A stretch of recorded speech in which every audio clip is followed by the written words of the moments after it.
తెలంగాణలో పరిశ్రమల ఏర్పాటుకు కాంగ్రెస్ ప్రభుత్వం రాయితీలు ఇవ్వడంతో పాటు పూర్తి సహకారం అందిస్తుందని డిప్యూటీ సీఎం భట్టి విక్రమార్క తెలిపారు. ఇందిరమ్మ రాజ్యంలో పరిశ్రమల ఏర్పాటుకు ప్రోత్సాహం అందిస్తామన్నారు.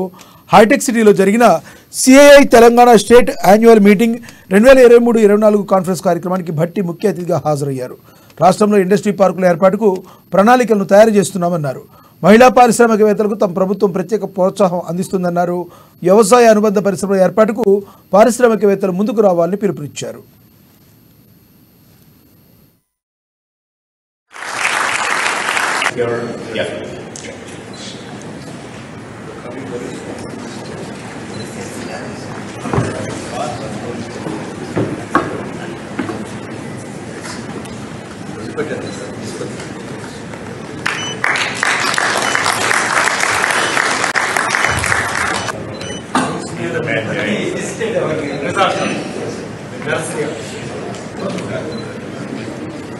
విజయలక్ష్మి